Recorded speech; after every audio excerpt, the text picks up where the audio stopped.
7. You sure it's 7? Count them again.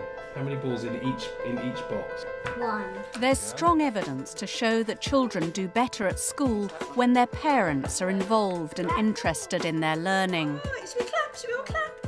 This programme features 3 educational research projects that are exploring ways schools are working with families and how particular initiatives might benefit children with special educational needs.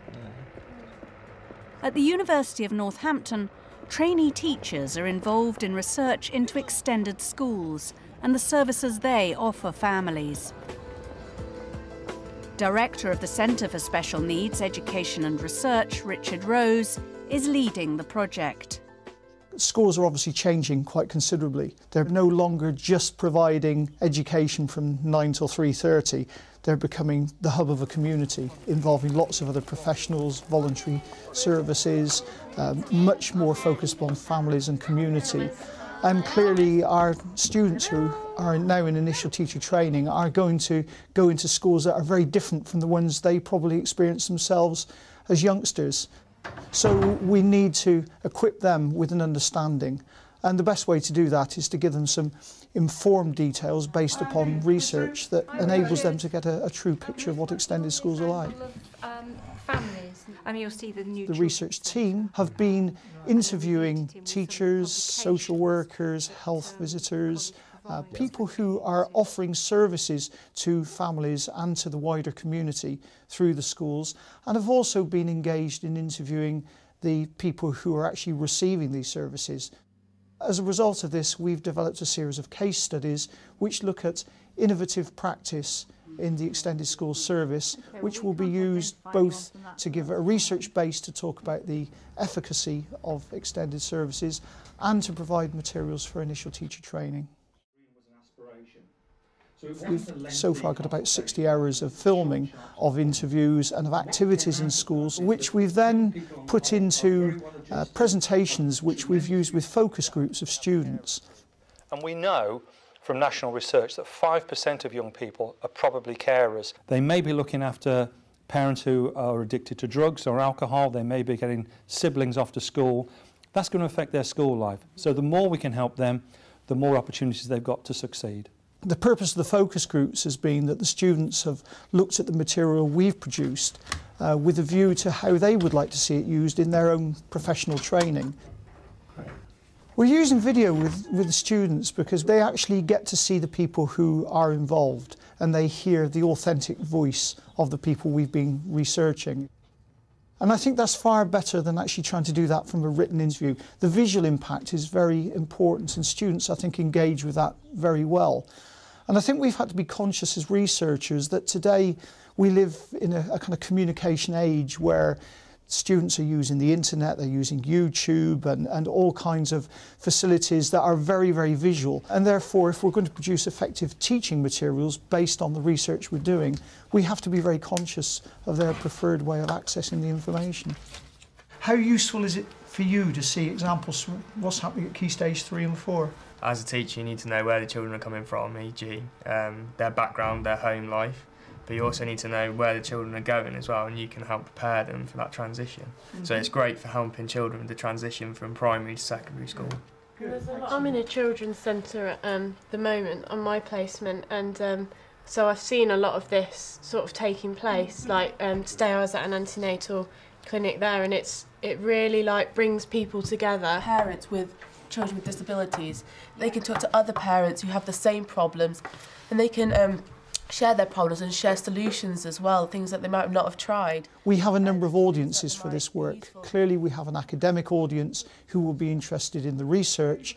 We have initial teacher educators and their students right across the country, and this will be available in web-based form, but also we're very keen that it's made available to families and people who are looking for specific forms of support from schools. So we will be engaging with parents groups and support groups right across the country, we hope. Another research project at the University of Northampton is looking at a different aspect of the relationship between schools and families. Professor of Education Philip Garner is focusing on the role fathers play in the education of boys. Okay. What's a lantern? Do you know what a lantern is? It's something that you light in the olden days. I think, like a lot of research, my own inquiry started by being a father myself. But both. It strikes me that there are important things that fathers can bring to the education process, which hitherto they have rather been marginalised from. This is a true story. Yeah. Most schools have got a key group of youngsters who seem to absorb an inordinate amount of time and energy on the part of teaching staff and others. These are youngsters who are often underachieving, they're disengaged from the curriculum, and reaching those boys can sometimes best be done using the dads. Some schools are actively involved in doing this, and this project is about providing opportunities for discussions between teachers, young people and their fathers to look at ways in which this dialogue can be extended. We've done a series of films of dads talking about ways in which they are involved in their own son's education, and we hope that this acts as a catalyst for student teachers thinking more closely about the need to involve dads. Yeah, I mean, I didn't enjoy school at any stage, and really, to be honest, I hated every minute of it, and I couldn't wait to get out. When my two sons were young, I do remember taking them to school and feeling slightly out of it, because it seemed very much a female environment. That there were mothers with their children at the school gates, very few fathers, and that, of course, the majority of school teachers in primary school particularly are female as well. You can certainly feel as an outsider, certainly going into the playground on the day-to-day things, but I think maybe more activities that the school could host, in relation, just with the fathers. Specifically for dads? Specifically for dads, yeah. I'm sure a lot of dads out there do want to be involved more with their children's education. As a teacher myself years ago, I was hugely cynical of research, in inverted commas, that appeared in academic journals. I liked to see things firsthand, and I think that one of the products of this small-scale action research is that we have actual examples which people can see for themselves. We're putting together a series of film clips which we hope to be able to stream on virtual learning environments, and also provide CD-ROMs of these film extracts for the students. Many of the dads in these conversations are saying, well, I've got this skill and I can do that. I'd like to model this kind of skill to my own son, but also to other boys. And it seems to me that what schools and the dads themselves are uncovering is a huge reservoir of skills and energy to go with it. Very good. Pupils are benefiting from the stronger links between school and home created by research conducted by the University of Chichester. Tricia Waters is a senior lecturer in SEN. Her project is StoryLinks. Right, because what we'd like to do is to read the story you've been working on this week.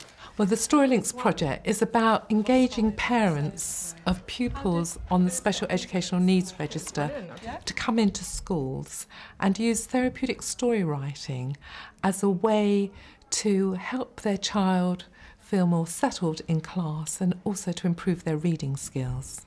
Dino enjoyed living on Diamond Mountain, close to Flora, and Lewis was just like a volcano waiting to erupt. He has really, really bad anger issues and would just explode and lash out, and was quite often getting excluded for violent behaviour, fighting, verbal outbursts in the classroom. We started the course and Lewis took to it straight away. Each week it involves making up a story. OK, so let's look at the story for this week then. So Mum and I have had a little chat about how we might start it. The StoryLinks teacher will give the opening, the child does the next bit, then the parent, then the teaching assistant. We go around 2 or 3 times and it's fun, it's a bit like a party game. Dino did think about asking for someone to go with him. When the session has finished, the StoryLinks teacher types up the story that's just been created at the child's reading level. A copy then goes home for the pupil to read the story to the parent, and a copy goes to the teaching assistant, who has 2 sessions during the week in which the child will practice their reading skills using the story text. That he was ready for the challenge. Well done. We've trained over 50 teachers to work with the parents, and then we are looking at the impact of these 10-week interventions. Well, from the experiences that I have had with the research project, I think this is going to be a very useful tool for us for working with children whose behaviour might be either challenging or showing that we need to support them in some way. One little boy who had been stealing from other children in his class, and his behaviour in the playground was very immature. His behaviour improved quite dramatically. Some of the parents who we don't see very often, we've managed to get involved in this, and I think that alone has helped. A few of the children that we work with have been children who've been close to being excluded, and therefore the relationship with the parents is often a little bit strained in that sort of situation. But when the parents actually work with the school and come into school and work with alongside their children, I think they get a slightly different view of how things are, and they learn more about us and we learn more about them. Lewis has done some lovely pictures for the story we made up last week. He really got into it, really enjoyed it, and was able to express himself so much better. And now he does talk about his feelings.